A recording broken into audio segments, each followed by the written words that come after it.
que son lexemas. Palabras que son utilizadas muy frecuentemente desde el punto de vista de la ortodoncia, ¿no?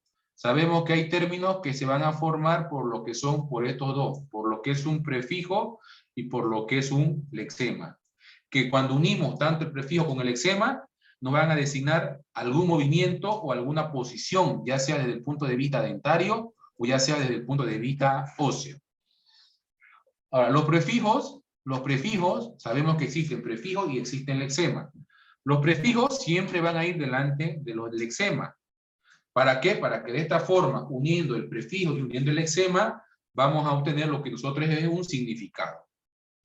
A ver, ¿cuáles son los prefijos más utilizados que hemos estado viendo? Tenemos lo que vienen a ser los prefijos de in, que significa hacia adentro, e, que significa hacia afuera, pro hacia adelante, retro hacia atrás, supra por encima, infra por debajo, ¿no? Hemos hablado también cuando están hacia vestibular, que es vestíbulo, cuando están hacia la parte labial, labio, cuando están hacia la parte de la cavidad oral, bucal, cuando está hacia el paladar, palato, cuando está hacia la lengua, el maxilar inferior, linguo, todos estos son prefijos.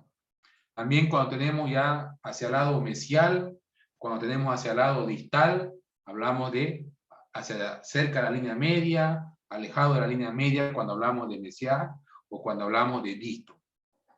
Neutro dijimos que es una posición correcta, y cuando también tenemos látero, cuando va a ir hacia una parte lateral de lo que viene a ser.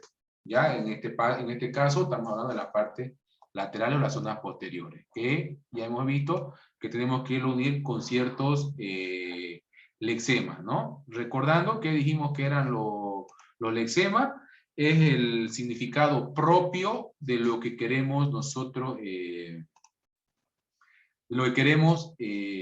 hablar, ¿no? O el significado de un movimiento, el significado de una palabra. Pero para que nosotros podamos ser entendidos de mejor manera y sea más claro, lo que hacemos es unir justamente estos prefijos con estos lexemas, que es lo que hemos estado hablando, y salen estas palabras, como estábamos viendo, ¿no? Un prefijo y un lexema desde el punto de vista óseo, hemos hablado de lo que viene a ser el nactismo, cuando hablábamos a nivel del maxilar y de la mandíbula, lo más común. Teníamos lo que es el prognatismo, si ustedes recuerdan, y teníamos también lo que es el retrognatismo. El pro es el prefijo y nactismo es el lexema. Entonces, hablábamos de prognatismo, retrognatismo. Nos hacíamos referencia hacia qué. Cuando decíamos prognatismo, hacia adelante. Este prognatismo puede ser a nivel maxilar o este prognatismo puede ser a nivel mandibular. Y también teníamos el retrognatismo, tanto maxilar como mandibular. Entonces hablábamos a nivel óseo, a nivel esqueletal. Eso decíamos acerca del nactismo. También hablamos a nivel dentario. Ojo, que era lo mismo, no teníamos que confundir el nactismo, que eso es a nivel óseo, con el lexema trusión, que ya eso era a nivel dentario. Y hablábamos, nosotros decíamos intrusión, hablábamos de extrusión, hablábamos de protrusión y hablábamos de retrusión. Estos vienen a ser significados para lo que vienen a ser piezas dentarias. Era muy diferente decir retrognatismo que decir retrusión, o prognatismo que decir protrusión. Cuando hablábamos de prognatismo y retrognatismo, hacíamos referencia a lo que viene a ser el maxilar o la mandíbula. Y cuando hablábamos de protrusión o retrusión, hablábamos simplemente a nivel de lo que son los dientes. Cuando nosotros unimos el término, el prefijo con el lexema de trusión, cuando veamos retrusión, intrusión, protrusión, extrusión, son los únicos 4 que podemos tener. No tenemos laterotrusión, no tenemos palatotrusión, porque cuando hablamos de este significado de trusión, simplemente lo hacemos en sentido sagital y en sentido vertical. no tomamos en cuenta el sentido transversal. Es una diferencia que deberíamos vamos a irlo manejando y lo vamos a ir aplicando en lo que es nuestra práctica. También hablamos acerca de lo que viene a ser, a ver, déjenme ver, hemos hablado de extrusión, también hemos hablado de lo que es la aversión, que esto ya es un movimiento de la corona, pero la diferencia es que en la aversión el ápice permanece fijo. Lo que esto provoca simplemente es una inclinación de lo que viene a ser el eje dentario y qué teníamos, qué significado, qué palabras se formaban de esto. Tenemos lo que es vestíbulo-versión, linguo-versión, palato-versión, mesio-versión, disto-versión. Ustedes ya saben este prefijo hacia dónde va a indicar. Y ya sabemos que el eczema-versión indica una inclinación solamente a nivel coronario y no implica a nivel del ápice. Ya cuando nosotros hablamos a nivel del ápice, estamos hablando de lo que viene a ser la agresión. Entonces, tampoco nos vayamos a confundir. Cuando hablábamos de versión, dijimos que simplemente hay una inclinación de la corona y el ápice permanece fijo. Ya cuando hablamos a nivel de agresión, ya aquí el desplazamiento viene a ser en bloque, viene a ser un desplazamiento en masa. O sea, el diente se mueve, tanto la corona como el ápice. Entonces, ¿qué vamos a tener? Vamos a tener los mismos términos, vestíbulo, linguo, palato, mesio y disto, que son prefijos, pero la diferencia lo hace el eczema. En el anterior era vestíbulo-versión, ahora es vestíbulo-agresión, linguo-agresión, palato-agresión, mesio-agresión y disto-agresión, ¿no? Eso es recordando lo que acabamos de ver. Entonces dijimos que la versión solamente es una inclinación a nivel de la corona. Y la agresión es es un movimiento en bloque, es un movimiento en masa. Entonces, lo que han hecho práctica y lo que hemos estado viendo cuando hemos estado hablando acerca de algunas rotaciones que estábamos viendo para hacer nuestro diagnóstico de modelo, entonces cuando ustedes vayan elaborando, ustedes ya saben si esa pieza está inclinada solamente la corona o está inclinada en masa. Vamos viendo algunos ejemplos. Vean acá. Palato agresión, dijimos que hay un movimiento, se mueve todo, se mueve corona y se mueve el ápice. Acá lo tenemos. Vamos viendo, vean este premolar que está en el paladar. Entonces, eso sería una palatogresión. Veamos acá también, si ustedes pueden ir analizando y me pueden seguir con la flechita del mouse. Tenemos lo que es el canino. Véanlo, ¿lo pueden reconocer? ¿Lo están viendo? Sí, doctor. ¿Y a qué sería eso? Vean este canino. Vestíbulo presión, doctor. Vestíbulo, Vestíbulo presión. agresión. Y puede ser también una intrusión.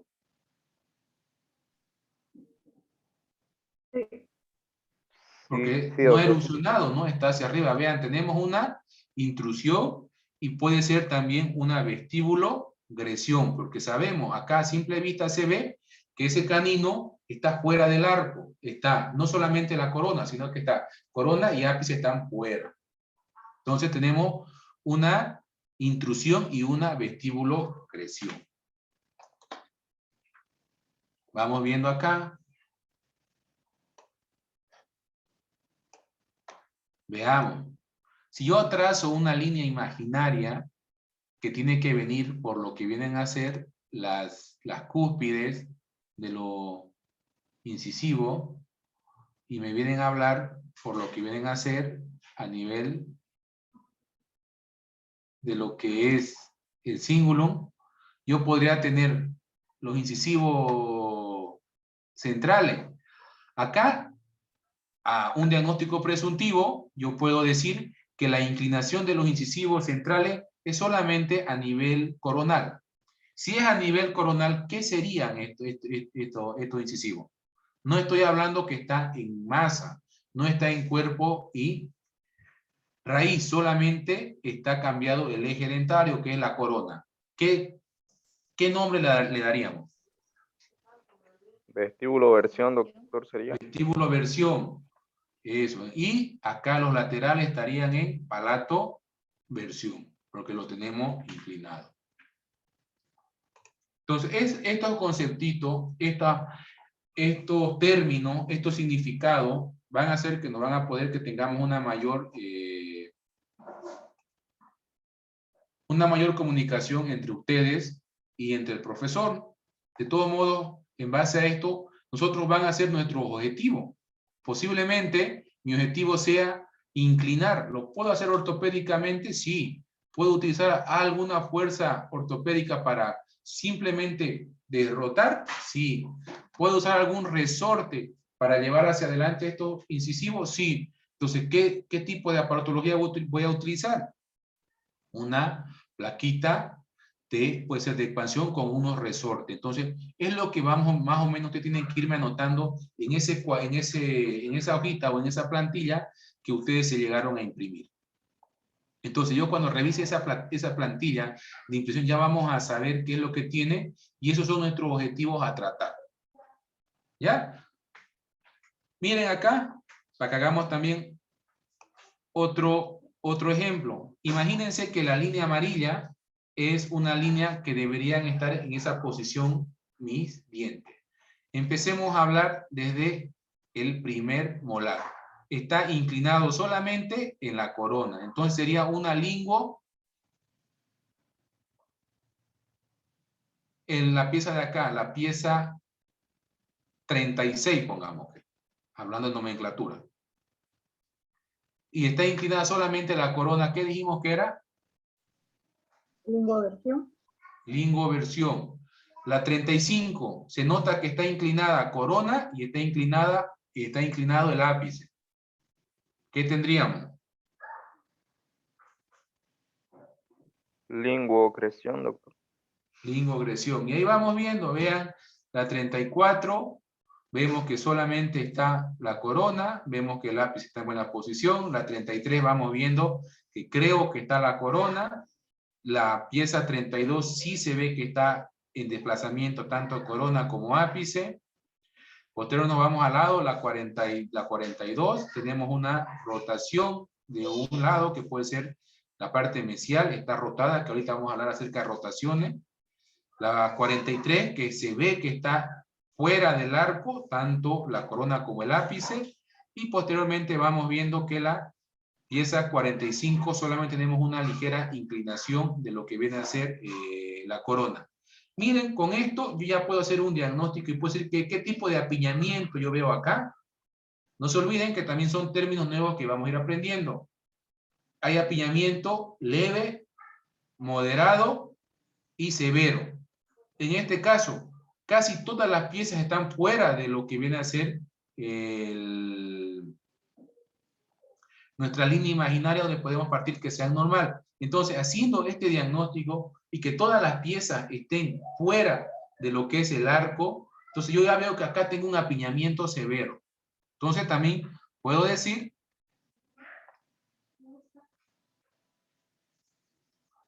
que tenemos una paciente con un apiñamiento severo. Son términos que tienen que irme ustedes ya aprendiendo y familiarizando. ¿Está claro? ¿Hay alguna duda? Estamos repasando lo que vimos. ¿Algo que quieran consultarme? ¿Algo que vayan viendo?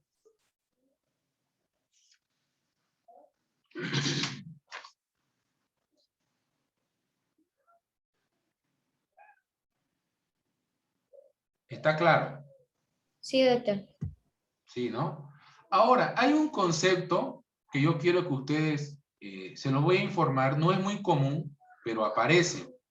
Aparece lo que es el torque y lo que viene a ser o llamado torsión. Cuando nosotros hablamos de versión, si recordamos, dijimos que era un movimiento de la corona y el ápice estaba en una posición correcta. Cuando veamos el término de torque o que veamos el término de torsión, es lo contrario. ¿Qué quiere decir? Que el ápice tiene un movimiento, pero la corona está fija. Entonces, más que todo, hay un cambio de la corona. ¿Es muy frecuente? No, pero cuesta encontrar generalmente. ¿Qué es lo que pasa?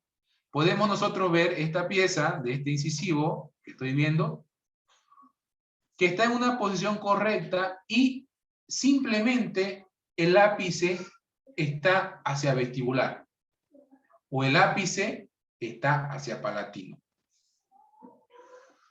Para darnos cuenta, necesitamos a veces hacer estudios radiográficos y muchas veces nos toca hacer estudios de tomografía. Porque en base a esto lo que voy a corregir es simplemente, me voy a adelantar un poquito, es hacer maniobras biomecánicas donde a veces me permita, porque ustedes van a saber, seguramente al año van a aprender, que los braques tienen una memoria, tienen una información. Tienen información de torque y tienen información de angulación. Entonces, cuando ustedes vean este término de torque o torsión, una vestíbulo-torsión, una palato-torsión, significa que la corona está en una posición correcta y mi ápice está hacia vestibular o está hacia palatino. Si yo hago la ubicación de mi bracket en esa posición con las características normales que me indican para que yo pueda cementar un bracket, no voy a corregir el problema. Muchas veces lo que tengo que hacer es rotar este bracket, rotar el bracket 180 grados. ¿Para qué? Para que la información que tiene este bracket sea a lo revés. Si, ¿qué es lo que tiene que hacer? Si lo que tiene que hacer que el bracket es que me mueva hacia vestibular, tendrá que, dándole la vuelta al bracket 180 grados, va a hacer que esa información vaya hacia palatino.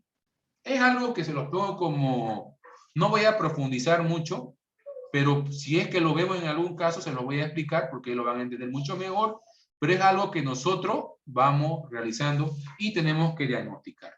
¿Lo podemos diagnosticar clínicamente? Sí, pero debo corroborarme muchas veces con una tomografía. Bueno, ahí vamos viendo lo que es y vamos a hablar acerca de lo que son, lo que viene a ser otro que esto es común, que son las rotaciones, ¿no? La rotación dental significa que el diente va a girar alrededor de su propio eje central. Y lo que esto hace que haga un desplazamiento, lo que hablábamos anteriormente cuando les dije. Ahí que podemos tener mesiolingual o mesiovestibular, mesiolingual, distovestibular, distolingual. Ahí que tomo como referencia. Tomo como referencia, vayan viendo, vean esta pieza, ven este lateral, ¿todos lo están viendo este lateral?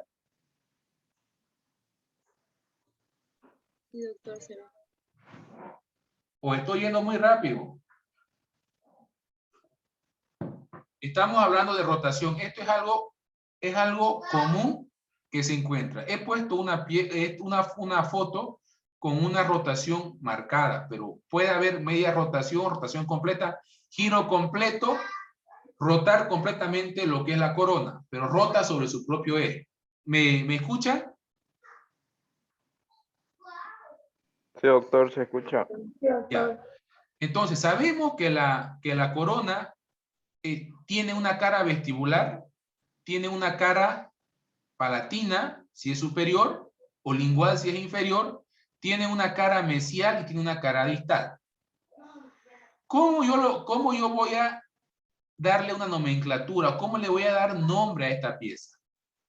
Si yo lo veo desde el punto de vista mesial, yo diré que esto es una mesio vestíbulo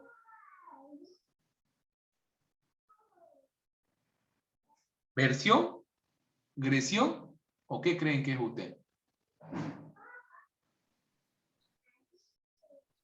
Versión, doctor. ¿Sería? Vestíbulo versión. ¿Por qué versión? Porque es la corona, doctor. El movimiento de la corona, ¿no? Entonces, yo le llamaré mesio vestíbulo versión. ¿Qué significa? Que la corona ha rotado desde el punto de vista mesial hacia vestibular. O también la puedo llamar disto palato versión. Justamente les puse porque está en la mitad. Pero si esta tuviera una inclinación de 45, aquí está 90 grados. Si tuviera 45 grados, generalmente nosotros manejamos el término del lado mesial. Sería mesio, vestíbulo, versión. ¿Ya? Entonces, estos son los términos que ustedes tienen que empezar a llegar a individualizar cuando veamos el apiñamiento. Ustedes en su hojita tienen, ahí dice apiñamiento. Sí, y también en su hojita que ustedes se imprimieron, dicen rotación. Entonces, todas aquellas piezas que estén rotadas, que estén en una posición inadecuada, entonces ya me le van a dar el término correcto en su diagnóstico, porque ahí abajito o atrás han puesto un diagnóstico sumario. Entonces, vamos a ver cómo está, digamos, si hay cómo están las rotaciones de forma individual. Tendremos vestíbulo gresión, vestíbulo versión, mesio, vestíbulo, versión, todo eso me van a ir anotando en esa hojita. Entonces, y si yo veo que la mayoría de las piezas están con una posición inadecuada, en resumen, yo diré que esto es un apiñamiento severo, mediano o leve. No se olviden que tenemos 12 piezas dentarias. Si estamos hablando de 8 a 12 es severo. Si estamos hablando de 2, es algo leve. Apiñamiento leve, moderado o severo.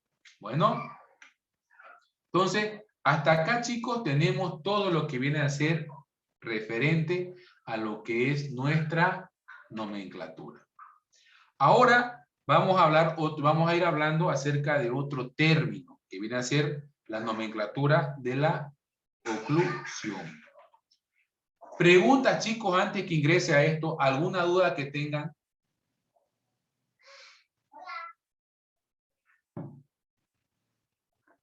¿Se está entendiendo? ¿Me están siguiendo? Entonces, cuando dijo neutro, ¿era normal? Cuando es neutro, cuando es orto, sí, es normal. Es algo normal, está en una posición correcta, en una posición ideal.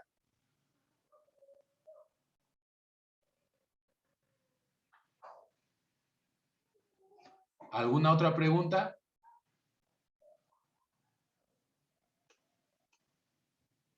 Doctor, no me quedó claro, disculpe, lo de torque y rotación. Y torsión. Y torsión, disculpe.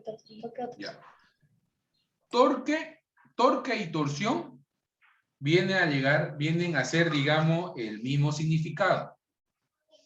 Cuando nosotros hablamos de versión, dijimos que el movimiento era solamente de la corona y no del ápice. El ápice estaba fijo y solamente se inclinaba la corona.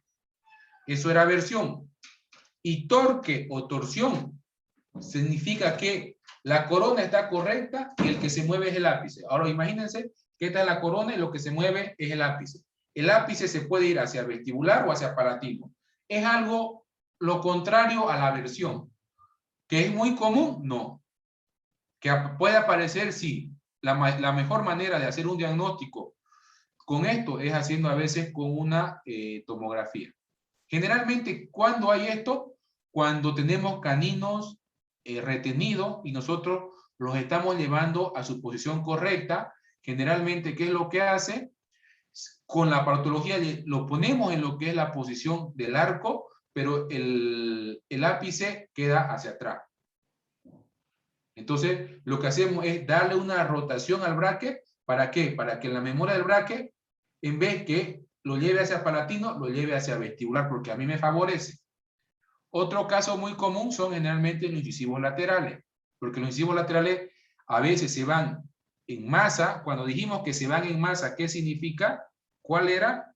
Era gresión. O sea, los dientes están fuera, están en vestíbulo o en palatogresión. Yo coloco lo que es el arco. Lo que es el arco de los brackets y lo que van a hacer es llevar la corona, pero me falta llevar el ápice. En ese caso, invierto 180 grados el bracket y lo que voy a hacer simplemente es hacer llevar un movimiento de la raíz. Entonces, se los puse para que ustedes, si lo llegan a escuchar o lo vean, tengan el concepto que sí lo escuchamos. Que lo vieron, no sé si lo van a ver, pero si lo escucharon, ¿Que se presenta? Sí, no es muy común, pero se presenta. Y si da la oportunidad de que les muestre en clínica, sería ideal para que ustedes me vayan a entender mucho mejor. Perfecto, doctor. Y otra pregunta, ¿por qué una tomografía? Lo que pasa es que en la radiografía, nosotros vemos una radiografía, simplemente lo vemos en dos planos. En la tomografía lo vemos de forma, lo podemos hacer rotar. Entonces, ahí lo vemos tridimensionalmente. Entonces, yo quiero verlo de la cara mesial, sí. Lo quiero ver de la cara distal, sí. Mientras que en la tomografía solamente voy a ver si está arriba, está hacia abajo o está afuera. No voy a poder ver la angulación de la corona, ni de la raíz. Eso solamente lo veo con lo que es la tomografía. Perfecto, doctor. Muchas gracias. Ya. Entonces, ahora vamos a hablar acerca de lo que es la nomenclatura de oclusión. Algo rápido, no voy a entrar al tema de oclusión. Pero debemos saber que la oclusión es la relación que existe entre lo que es el maxilar superior con el maxilar inferior, que vamos a tomar como en cuenta que la interdigitación entre los dientes de la arcada superior con los dientes de la arcada inferior. Vamos a ver en este capítulo las diferentes relaciones entre lo que son la arcada superior y la arcada inferior, que lo vamos a analizar en conjunto. Algo así rápido, oclusión, o para que ustedes me digan, es simplemente la relación entre lo que es el diente superior con el diente inferior. Ya. Y tienen que estar interdigitados. ¿Qué pueden aparecer? Eso es lo que vamos a ir viendo. Vamos a ver mordida, cómo está, qué toman en, qué criterios tomamos en cuenta para poder hacer esta nomenclatura de la oclusión desde el punto de vista ortodóntico. Y vamos a empezar diciendo que lo vamos a dividir nosotros la oclusión ortodóntica en tres sentidos del espacio. Lo que es en sentido longitudinal o sentido anteroposterior. Vamos a analizar lo que es en sentido transversal y vamos a analizar en sentido vertical. Tres espacios para ver y analizar nuestra oclusión desde el punto de vista ortodóntico, que creo que también varias especialidades lo realizan desde este sentido. En sentido anteroposterior.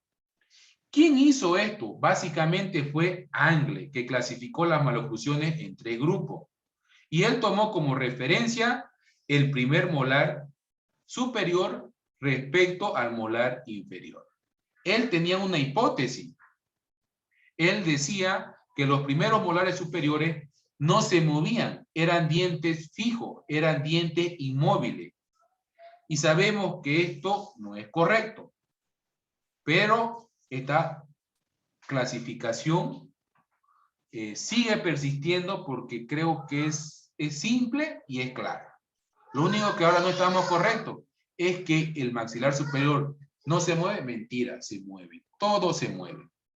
¿Ya? Entonces, de ahí nació la clase 1 de Angle.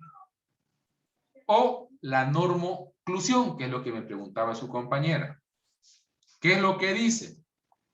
Que la cúspide mesiovestibular del primer molar superior va a ir a ocluir sobre el surco vestibular del primer molar inferior.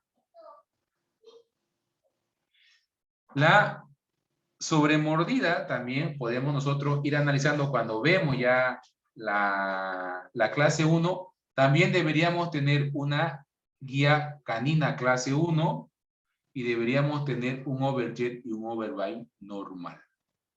Con estas características, cuando ustedes vean desde el punto de vista dental estoy hablando, no estoy hablando desde el punto de vista escletal, que lo vamos a ver en otra clase. Y muchos de sus compañeros hoy ya me preguntaban, ¿y puedo colocar brackets? Sí.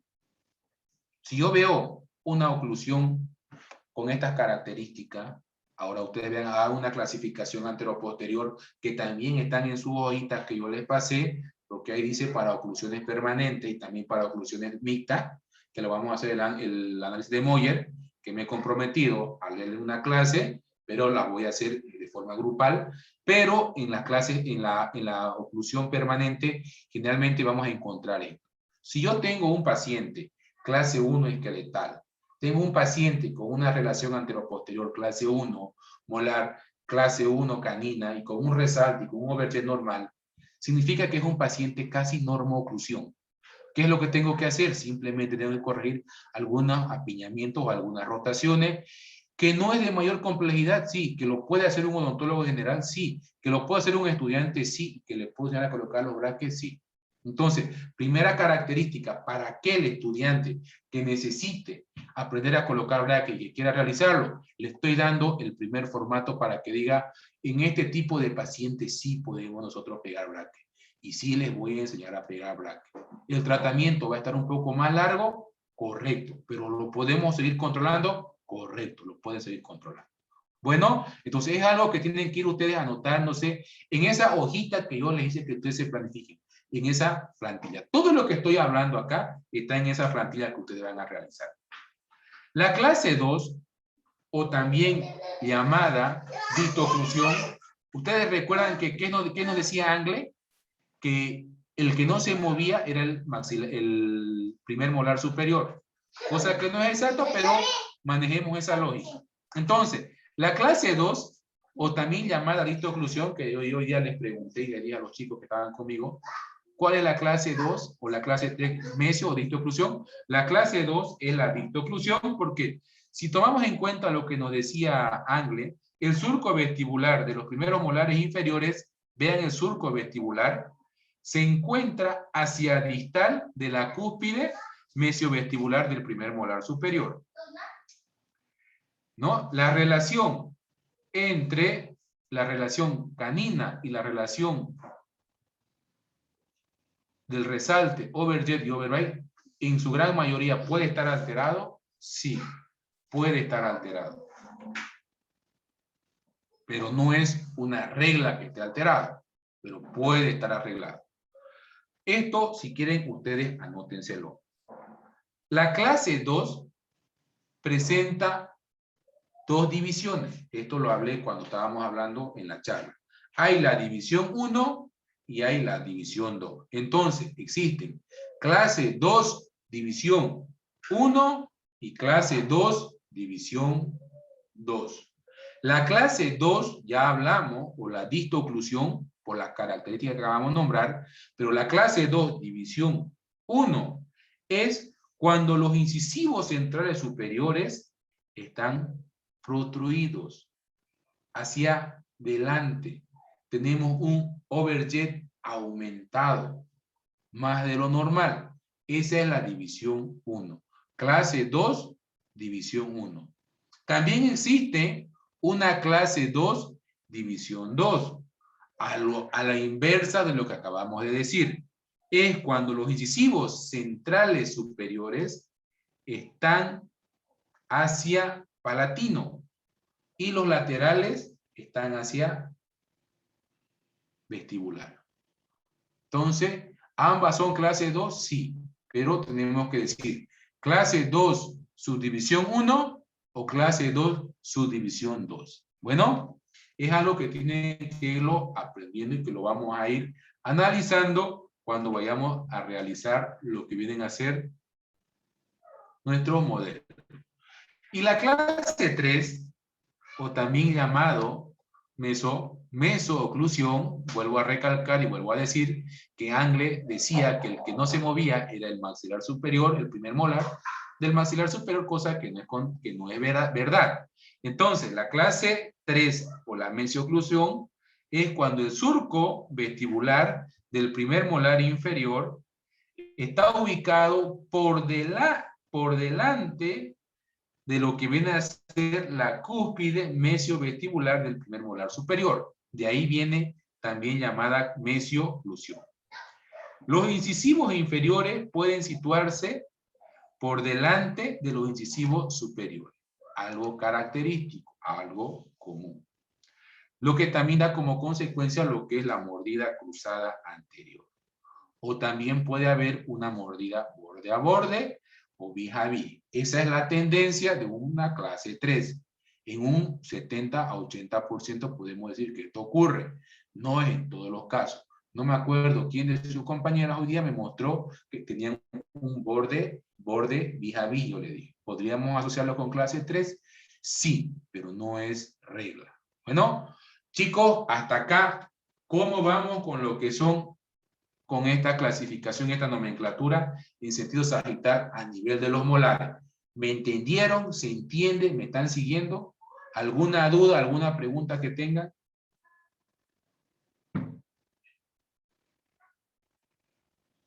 ¿Puedo continuar? Sí, doctor. Ya no hay preguntas, ¿no? Doctor, disculpe, cuando hablaba de un humano, me dijo clase 2, eh, como que incompleto. ¿A qué se refiere incompleto? Ya. Cuando estamos haciendo una clasificación, un estudio de modelo, tenemos la clase 2 completa y la clase 2 incompleta. La clase 2 completa es esta que acabamos de ver. Vean acá. Clase 2 completa. La cúspide mesiovestibular está muy por delante del surco mesiovestibular. O el surco mesiovestibular está a distal de lo que es la cúspide mesiovestibular. Esa es una clase 2 completa. Sí o sí. Eso es porque hay un problema a nivel dentario, a nivel de óseo, hay un problema. Pero también existe, ustedes me han escuchado hablar que hay un borde a borde a nivel de los incisivos. O vis a vis. Pónganse que ese borde o ese vis a nivel de los incisivos se puede presentar a nivel de los molares. Lo que generalmente ocurre en la oclusión de los niños. En la oclusión decidua, temporaria. Generalmente los molares están en un plano poslácteo, se llama, ¿ya? Porque hay escalón mesial y hay escalón distal. Es plano poslácteo, que es normal. Cuando en el adulto se presenta este plano poslácteo o este borde a borde de lo que son los molares, que quiere decir que la cúspide mesiovestibular del primer molar superior está en contacto con la cúspide mesiovestibular del primer molar inferior, esa es una clase 2 incompleta. ¿Ya? Y el origen de esa clase 2 incompleta va a venir a ser lo que son las rotaciones. Si ustedes analizamos y lo que han estado viendo y les he hecho el análisis de su modelo, seguramente se han dado cuenta que el primer molar está rotado. Para que yo considere que sea normal, yo debería trazarme puntos o una línea imaginaria. Y esta línea debería coincidir. ¿Cuáles son esos tres puntos? Un punto a nivel de los caninos, un punto a nivel de lo que es la cúspide mesiopalatina del primer molar superior y un punto a nivel de la cúspide disto-vestibular. Pónganse ahí, imagínense ustedes, puntito. Yo uno de esos puntos y coinciden, quiere decir que ese molar está en posición. Pero si esa línea disto-vestibular con el punto mesiopalatino, yo trazo mi línea imaginaria o trazo mi línea y esta línea está muy hacia distal de lo que viene a ser el vértice canino o está muy hacia mesial. Generalmente se presenta en los niños también esto, ¿no? Entonces lo que debo de realizar es hacer un tratamiento para poderlo derrotar. ¿Que lo pueden hacer con el arco de trampa latino? Sí. Con unas bandas y yo roto. Entonces yo voy activando, yo confecciono estas bandas y voy haciendo que esto vaya rotando. Entonces es una aparatología para derrotar molares que es válido, sí. Que lo podemos hacer en clínica, sí. No me acuerdo quién de sus compañeras tenía eso. Podríamos, ahí necesitamos, le dije, hasta 2 trabajos ya podemos tener en tu boquita de tu paciente. Esos términos que les acabo de hablar teóricamente, en la parte práctica lo vamos a entender de mejor manera. Pero me complace que ustedes por lo menos me hayan captado que existe una clase 2 completa y una clase 2 incompleta. Son muchos términos que vamos a ir aprendiendo, pero esto se nos va a ir quedando mucho mejor cuando nosotros empecemos a verlo de forma clínica y cuando empecemos a realizarlo de forma laboratorial. Pero, bueno, espero que me haya dejado entender. Pero esto lo vamos a ir viendo con mayor detalle y mayor profundidad cuando estemos con los pacientes y cuando estemos haciendo análisis de modelo. ¿Alguna otra pregunta?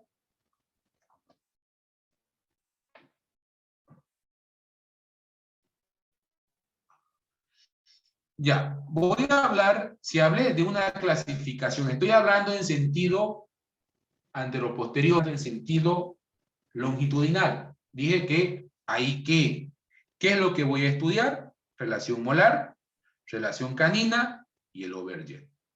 A nivel canino, vamos a distinguir las mismas tres clases que hablamos de lo que viene a ser Angle. Tenemos clase 1, clase 2 y clase 3, pero a nivel canino. Clase 1, veamos, clase 1, me dice que la clase 1, lo tengo al mito, es cuando la cúspide del canino, vean, la cúspide del canino superior va a llegar a ocluir sobre el punto o sobre el contacto interproximal de lo que viene a ser el canino inferior o la vertiente distal, si ustedes quieren decir del canino inferior, y la vertiente mesial de lo que viene a ser el primer premolar. Eso es clínicamente. Desde el punto de vista cefalométrico, me voy a adelantar un poquito, ellos toman en contacto la distancia que existe entre lo que es el punto o la cúspide de lo que es el canino inferior con la cúspide del canino superior y se hace una medida que creo que mide algo de 3 milímetros. Cuando está dentro de esos parámetros de clase 1, cuando está aumentado, estamos hablando que puede ser una clase 3. Y cuando es menos de esos 3 milímetros o está a la inversa, puede ser una clase 2. Bueno. Y la clase 2 canina, veamos cuando la cúspide del canino superior está muy mesializado o muy por mesial de lo que es el punto de contacto que acabamos de hablar, de la vertiente distal del canino inferior y la vertiente mesial del primer premolar inferior. Y la clase 3, al revés, a la inversa, cuando la cúspide del canino superior está muy a distal de este punto o este contacto interproximal de ambas vertientes.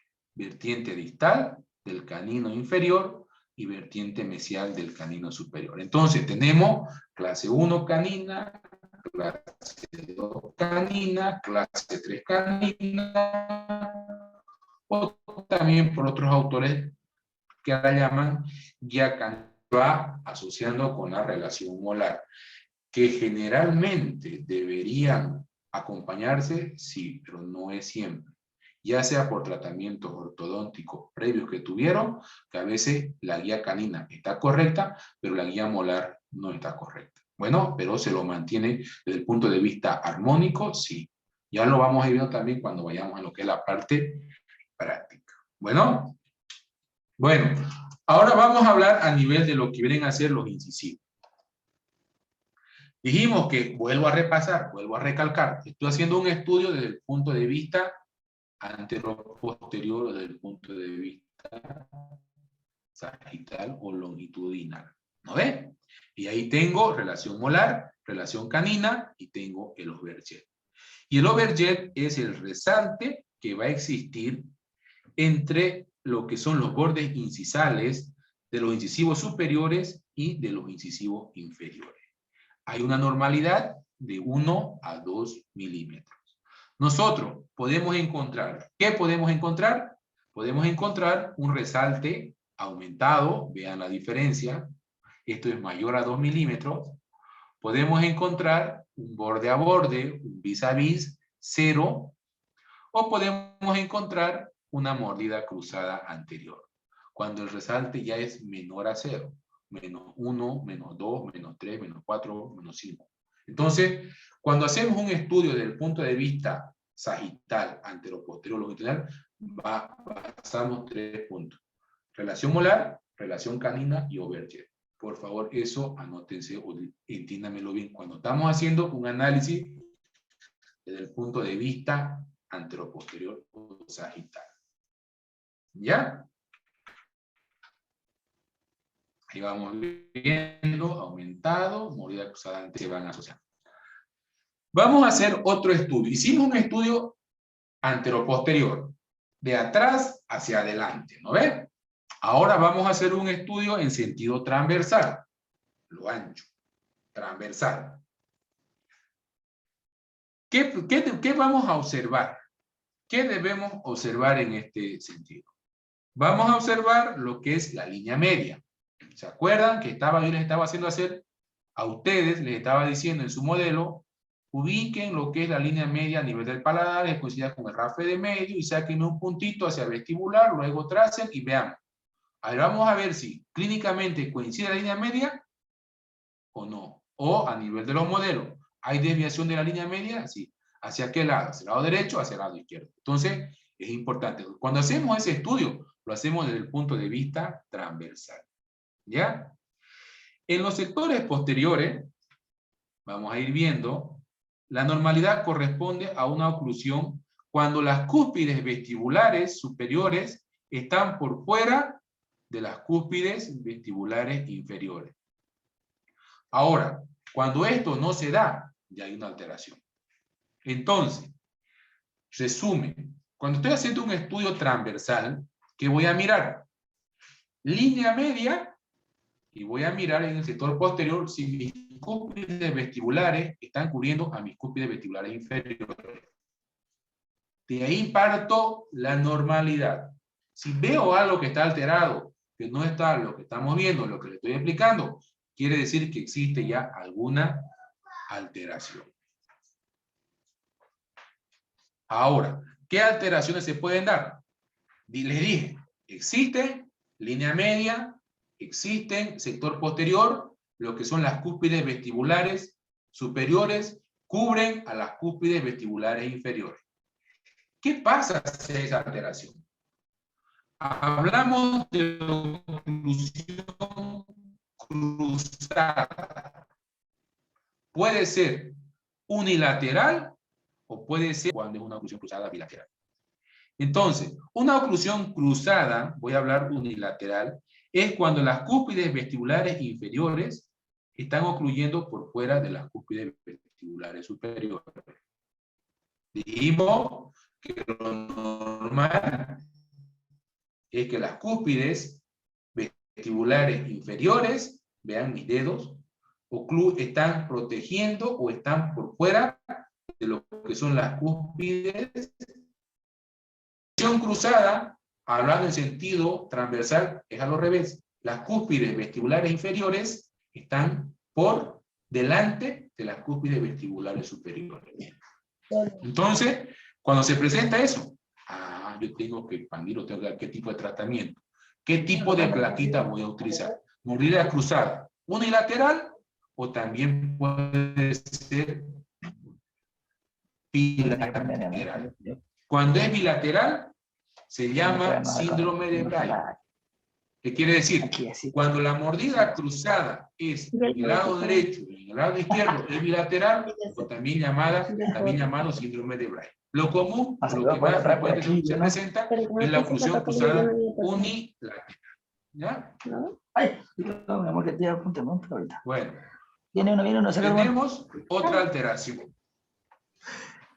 Es la oclusión en tijera, o también la van a llamar en caja. Ojo, ¿qué es oclusión en tijera? Sigo como referencia lo que son las cúspides. Ahora, cuando yo veo una oclusión en tijera, significa que las cúspides, ojo, las cúspides palatinas superiores ocluyen por fuera de las cúspides vestibulares.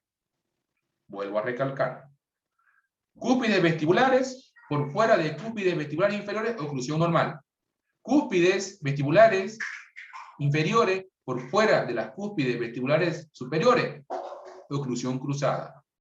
Ahora, estas dos, esto es cúspide vestibular y esta es cúspide palatina y este es cúspide inferior. Esto es lo normal, ¿no ven? Pero si vean ¿Cómo pasa mi dedo pulgar? Vean, normal. Esto sería cruzada. Estamos normal. Y vean que mi dedo pulgar son cúspides palatinas. Las cúspides palatinas pasan, vean, pasan por fuera de las cúspides vestibulares inferiores. Estoy hablando de una oclusión en tijera. Una patología un poco más compleja y más complicada. Ahí se refiere a los molares, ¿no, doctor? A los molares. ¿Molares o premolares? Porque estoy hablando en sentido transversal. Entonces, cuando yo hago un estudio en sentido transversal, es lo que le decía, me voy a fijar la línea media y me voy a fijar el sector posterior. Lo normal, ¿de dónde parto? La normalidad, que la línea media haya coincidencia. Y que las cúspides de los molares superiores protejan a las cúspides de los molares inferiores. Si se me altera cualquiera de esos puntos de referencia que tengo, ya tengo una alteración desde el punto de vista transversal. O pregunta de examen. ¿Qué alteraciones tenemos desde el punto de vista transversal? Ustedes tendrán que decirme. Oclusión cruzada uni o bilateral, oclusión en tijera, síndrome de Bray o oclusión en tijera invertida, que es a lo que vamos a ir hablando más adelante. Doctor, ¿Ya? ¿podría repetir la pregunta? Es que se me cortó un poco. Ya. Yo decía que tenemos un parámetro de referencia para hacer una clasificación en el sentido transversal. Esos parámetros de referencia vienen a ser la línea media y vienen a ser mis molares en el sector posterior. En el sector posterior, mis molares van a estar representados por lo que son las cúspides vestibulares. Lo normal es que las cúspides vestibulares superiores protejan o estén por delante de las cúspides molares inferiores. Eso es normalidad. Cuando esa normalidad se rompe o se altera, aparecen las alteraciones en sentido transversal. ¿Cuáles son? Oclusión cruzada. Cuando les dije que las cúspides inferiores están por delante de las cúspides vestibulares superiores. En tijera, cuando las cúspides, acá vean mi mano, tenemos cúspide vestibular y mi pulgar vienen a ser las cúspides palatinas. Mis dedos vienen a ser las cúspides vestibulares del inferior. Oclusión normal, oclusión cruzada y oclusión en tijera. Vean, se están yendo todo, o sea, se están yendo las cúspides palatinas delante de las cúspides vestibulares. Entonces, eso es una oclusión en tijera. O resumiendo, le dije, pregunta de examen. ¿Qué alteraciones podemos encontrar desde el punto de vista transversal? O desde una oclusión transversal. Ustedes me dirán, oclusión cruzada unilateral, oclusión en tijera, síndrome de Bray. Y el síndrome de Bray es una oclusión cruzada bilateral. ¿Ya? Cuando estamos hablando de la oclusión en tijera. O sea, ¿qué quiere decir? Que tanto las cúspides palatinas de la arcada derecha como de la arcada izquierda están hacia afuera. Salen. Entonces ese es un síndrome. Síndrome de Bray. Oclusión en tijera bilateral. Oclusión en tijera bilateral. Y la oclusión en tijera invertida es cuando las cúspides linguales inferiores ocluyen por fuera de las vestibulares superiores. Oclusión en tijera dijimos que eran las cúspides palatinas por fuera de las vestibulares inferiores, y la oclusión en tijera invertida es a lo revés, cuando las cúspides linguales, que es esto lo normal, ahí se me va. Está, en otras palabras, todo el molar, los molares inferiores están por vestibular y los molares superiores están hacia lingual, o a lo revés. Los molares vestibulares están hacia afuera y los molares inferiores están hacia palatino. Bueno, esas son las alteraciones que nosotros vamos a encontrar desde el punto de vista transversal. Y acá les muestro alguna imagencita. Vean, alteración desde el punto de vista transversal, sí, líneas medias alteradas. Oclusión, ¿qué era esto? A ver si me entendieron. Ahora vamos a ver si me entendieron. Oclusión normal, ¿Qué les dije? Cuando las cúspides vestibulares ocluyen por fuera de las cúspides vestibulares inferiores. ¿Y acá qué está viendo? ¿Qué está viendo acá? Una oclusión cruzada. ¿Qué estamos viendo acá? ¿Qué alteración es? La cruzada, doctor. Cruzada. ¿Por qué? Porque déjeme el concepto claro. ¿Por qué oclusión cruzada? Porque las cúspides vestibulares se encuentran por palatino de el molar inferior. Del segundo inferior. Las cúspides vestibulares inferiores ocluyen por fuera de las cúspides vestibulares superiores. Ok, al Oclusión revés. cruzada. Y ahí está su nombre. Unilateral o bilateral. Ahí está.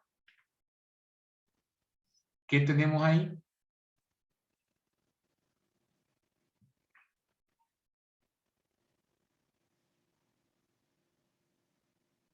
Oclusión cruzada. Mira, ahí les mostraba. Esto es una oclusión en tijera. ¿Lo ven? A nivel de los problemas. Vean. Vean, las cúspides palatinas están por fuera de lo que son las cúspides vestibulares. Entonces tenemos una oclusión en tijera. Pero no no se da mucho esos casos, no, doctor, ¿o sí? No, no es muy común, pero se da. Sería bueno que hagamos alguna estadística para poder hacer. A veces, generalmente, ¿cuándo ocasiona? Muy buena su pregunta. ¿Cuándo ocasiona esto?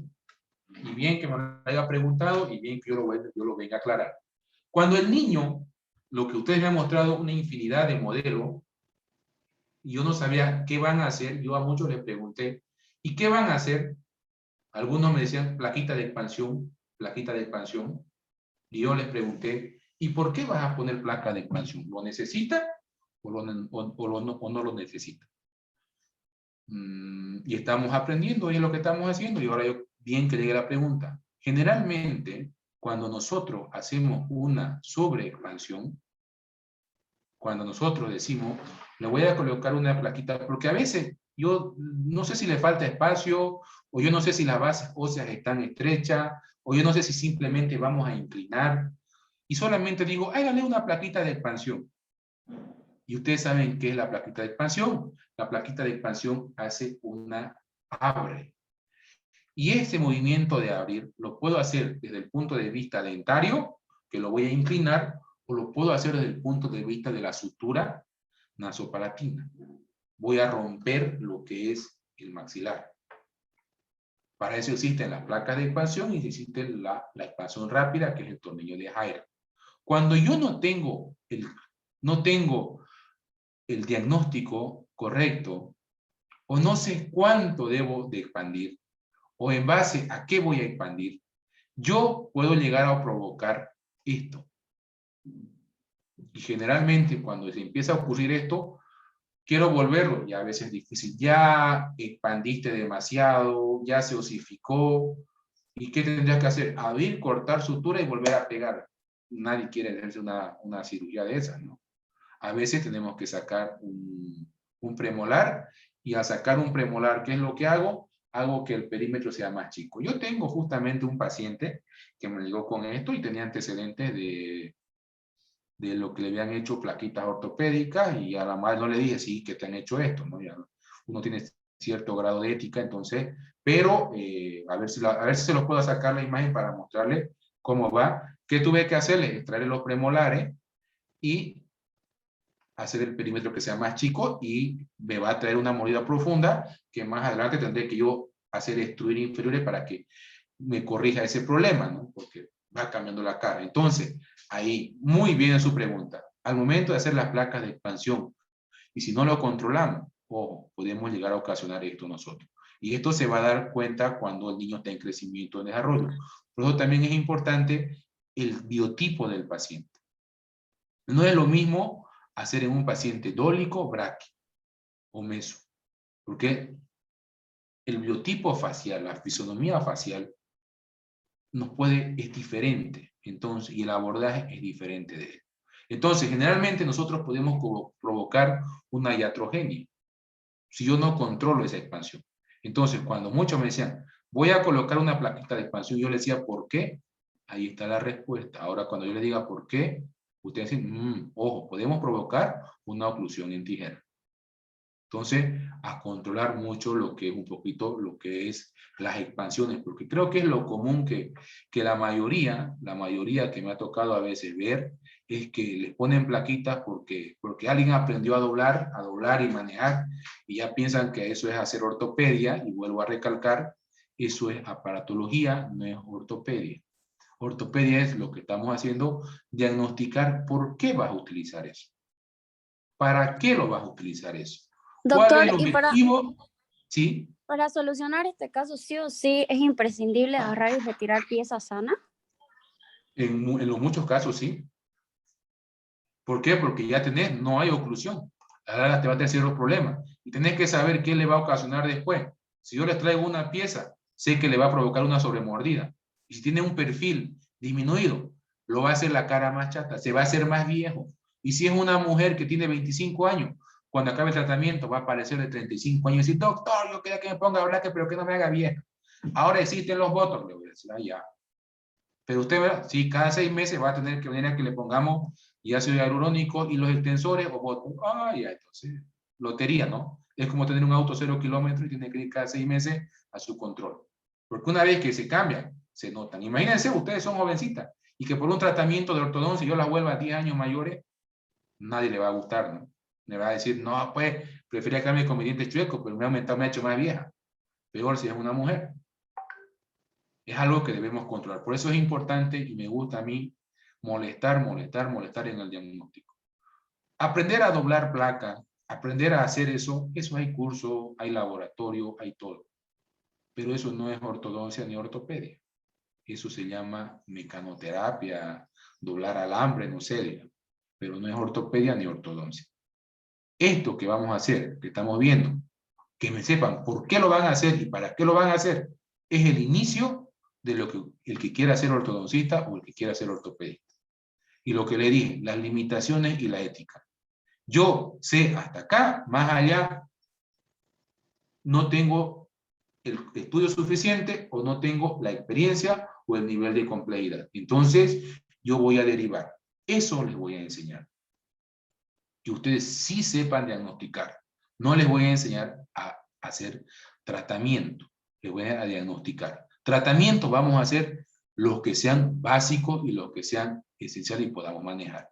Pero a niveles de alteraciones desde el punto de vista craneofacial o alteraciones, discrepancias óseo, discrepancias esqueletales, es un poco más complejo. Necesitamos por lo menos dedicarnos un año exclusivamente y que ustedes ya me dominen todo esto, ¿no? Entonces de ahí vienen los diplomados. Entonces, como vamos a tener nuestro centro de posgrado odontológico, vamos a trabajar de la mano y seguramente muchos se inclinarán a esta especialidad o dirán, no, yo me gusta más la prótesis, o me gusta más la cirugía, o me gusta más la endodoncia.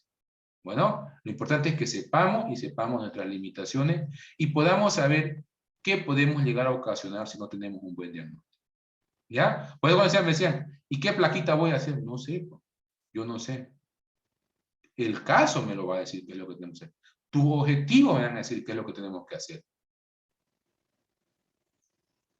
Ahí vamos a tener. Es lo que hicimos con lo que hicimos el primer grupo, que en un primer cuadrito ya sacamos varias alternativas para corregir. Que lo podemos hacer tal vez con una aparatología, con una plaquita, sí. Podemos empezar a corregir primero transversalmente, después sagitalmente, después verticalmente, sí. Pero ya sabemos que vamos a corregir. ¿Ya? Entonces, como digo, esto que me preguntó, oclusión en tijera, la mayoría de los casos son porque los niños han recibido unas plaquitas de expansión no controladas o simplemente a veces no se le ha hecho el seguimiento oportuno o el paciente se perdió y como siempre empezó a activarse y cuando ya se osificó ya se quedó. Entonces, y a veces ni haciendo la exodoncia se puede corregir.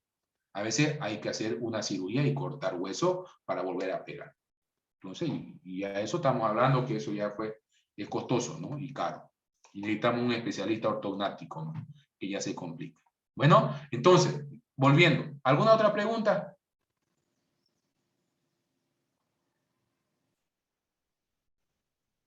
Creo que, bueno, si hay, vamos a ir corrigiendo. Bueno, entonces, Desde el punto transversal, dijimos que íbamos a ver ciertas alteraciones. Oclusión en tijera, oclusión cruzada uni o bilateral, síndrome de Bright y tijera invertida. Ahí está el síndrome de Bright, que les dije que es una oclusión en tijera tanto derecha como izquierda. A veces yo les hacía ustedes me conocen, a veces hago algunas preguntas capciosas y les decían a los estudiantes, en el siguiente, usted encuentra una mordida tijera, síndrome de Bright, Si yo pongo síndrome de Bright y está ambulado, automáticamente significa que la patología es síndrome de Bright. Yo puedo poner oclusión en tijera, pero si yo pongo solo oclusión en tijera, significa que es unilateral. Pero si está así, y si está el síndrome de Bright, podría colocar síndrome de Bright. Y si yo pondría síndrome de Bright, inciso A, inciso B, oclusión en tijera, inciso C, oclusión en tijera invertida, inciso E, oclusión en tijera invertida bilateral, no existe, y pondría inciso D, síndrome de Bright, ustedes pondrían inciso A e inciso D. Más o menos si quisiera romper y hacer unos exámenes medio capciosos, ¿no? Para que me vayan entendiendo. Entonces, ¿qué es lo que va?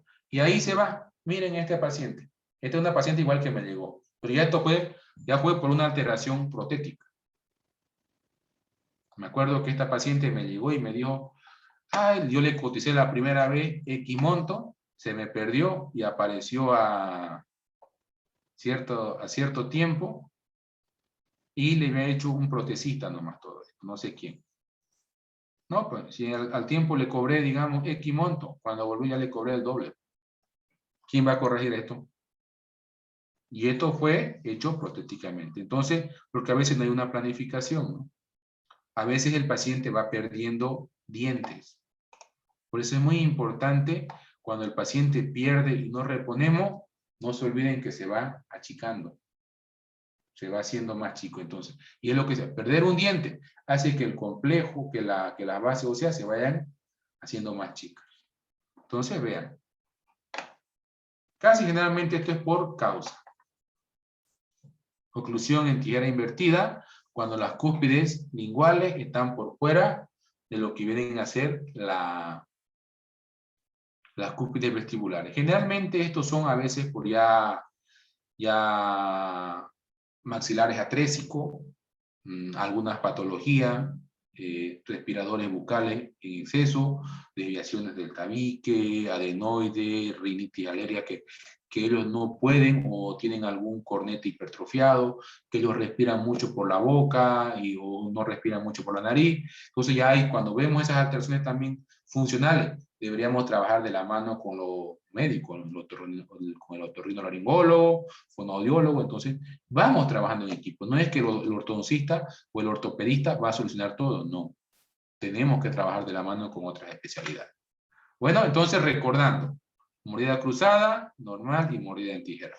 Lo que tenemos con más común desde el punto de vista transversal. ¿Ya? Ahora, en sentido vertical, ¿qué es lo que vamos a analizar en sentido vertical? En sentido vertical vamos a analizar lo que es el overbite, que ya también les expliqué, la distancia que va a haber entre lo que es el borde incisal con la cara vestibular del incisivo inferior. La norma es que sea de 1 a 2 milímetros. A nivel lateral, las superficies oclusales de los dientes han de estar en contacto con sus antagonistas, como lo mismo que vimos, ¿no? Lo que las cúspides vestibulares deberían proteger a lo que son las cúspides vestibulares inferiores y que haya interdigitación. Porque también pueden haber mordidas abiertas en sentido posterior. ¿Ya? Entonces, lo que vamos a analizar, vamos a encontrar son sobre mordidas. Ahí vamos a viendo mordida borde a borde, vis a vis, que también vamos a encontrar mordida profunda. Vean, mordida profunda. Vamos a encontrar mordidas abiertas. Mordidas abiertas. Entonces son alteraciones que vamos a ver desde el punto de vista vertical. Entonces lo que más encontramos. Mordida abierta posterior. mordida abierta posterior, vamos viendo que se encuentra mordida abierta posterior. Entonces son alteraciones que vamos a encontrar desde el punto de vista vertical. Entonces le dije, recordando, hacemos un análisis en sentido sagital o anteroposterior, hacemos un análisis desde el punto de vista transversal y hacemos un análisis desde el punto de vista vertical, que lo tienen ustedes en su hojita que les di.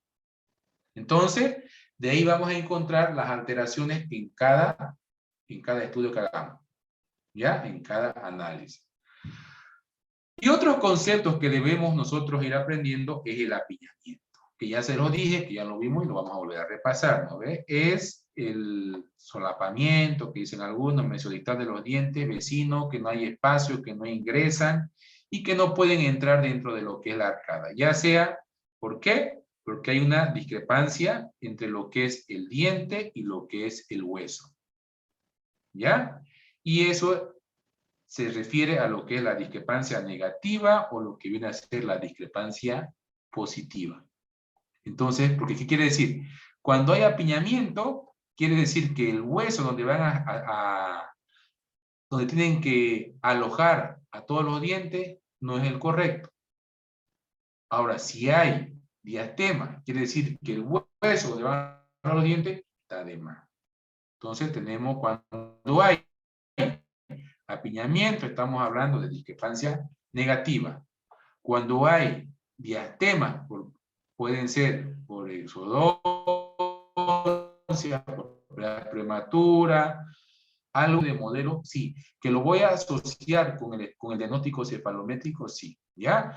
Pero se lo voy conociendo que sí. De acá en adelante, ustedes me dirán, paciente con diastema o paciente con apiñamiento. Ya sabemos que es el apiñamiento, y ya nosotros sabemos lo que viene a ser lo que es el diastema. ¿Ya? Entonces repasando. Cuando tenemos o hay diastema, vuelvo a recalcar, estamos frente a una discrepancia donde la masa dentaria y la masa ósea o la masa del hueso, la masa del hueso es mayor. Entonces hablamos de una discrepancia positiva. Bueno, preguntas, chicos, algo que quiera que me digan, que vayan analizando, que vayamos viendo. Y quiero que también sepan que tenemos alteraciones funcionales. Que la relación céntrica, desde el punto de vista ortodóntico, es muy diferente a la oclusión céntrica o a lo que viene a ser la máxima intercuspidación. Nosotros, para hacer un diagnóstico ortodóntico en una persona adulta, deberíamos nosotros hacer montaje en articulador semiajustable. El tiempo no nos va a dar, pero si alguien quiere y quiere llevar, yo estoy predispuesto a enseñar. De todos modos, puedo enseñarles a desprogramar para que podamos hacer un diagnóstico en relación céntrica de alguna persona adulta, o si ustedes quieren, de ustedes mismos. Bueno, lo importante es que ustedes tengan esa sed, esas ganas de aprender. Vuelvo a recalcar que para esto necesitamos dos tipos. Necesitamos uno que quiera enseñar, y aquí estoy yo con toda la predisposición, con toda la voluntad, y me gusta hacer lo que estoy haciendo y estoy predispuesto siempre a enseñar, pero también necesito, sobre todo ahora, necesito de la voluntad de aquel receptor que quiera aprender. Aquel que no quiera aprender, por más que yo me ponga de cabeza, por más que yo le baile, no lo va a aprender. Bueno, como les digo, necesitamos de dos. El que quiera enseñar y el que quiera aprender. Bueno, en este caso, el que va a enseñar soy yo, y los que quieren aprender son ustedes. Si no tenemos un consenso adecuado y una predisposición y una voluntad, yo pienso que nos va a ser difícil. Pero si tenemos la voluntad, la predisposición y las ganas, va a ser muy fácil. Bueno, quizás no pueda cambiar el mundo, ¿no? Pero sí el pedacito que me toca. Tengo 3 meses con ustedes para poder hacer algo. Me gustan los retos. Bueno que ustedes me conocen. Y estoy para eso. Estoy para ayudar. Y estoy tratando de sacar tiempo de donde no tengo, pero justamente para tratar de que ustedes comprendan y entiendan y puedan absorber la experiencia que uno tiene. No se olviden que nosotros seguimos estudiando, seguimos estudiando, ¿no? Pero estamos para eso. Bueno, creo que empezamos. Estamos viendo bien, nos vamos a ir viendo, vamos a ir organizando. Tenemos muchas debilidades, tenemos muchas limitaciones, creo. No nos olvidemos que no debemos bajar la guardia, debemos seguir cuidándonos. Hay la oportunidad de que pónganse las vacunas de refuerzo. Yo soy de aquello, yo particularmente para mí, si los boliches, la fiesta, todo están abiertos, no sé por qué no la educación. Y lo que nos va a sacar adelante no son ni las marchas, ni los bloqueos, nada. Lo que nos va a sacar adelante es que seamos educados y que nos eduquemos. Yo parto de esa premisa. No todos estarán de acuerdo conmigo, sí, pero yo he visto que con conciertos, los locales, todo. Pero qué pena que la educación todavía la sigamos partiendo como estamos, ¿no? Con ciertas limitaciones. Pero entonces, es una conciencia de cada uno. Es las ganas de aprender de cada uno. Bueno, entonces, ¿alguna pregunta? Si no hay algunas preguntas, chicos, creo que ahora me salió perfecto, 15 minutos. Espero que en otros días creo que los tenga un poquito más, pero ya sabemos que Sarita nos va a ser nuestra moderadora, porque ustedes saben que yo tengo un defecto, que empiezo y me emociono, y si no hay quien me pare, yo continúo. Bueno, entonces, preguntas, dudas que tengan, algo que quieran que aclaremos, tenemos 15 minutos, bueno, 14 minutos para que vayamos viendo o dando algunas sugerencias o algunas aclaraciones.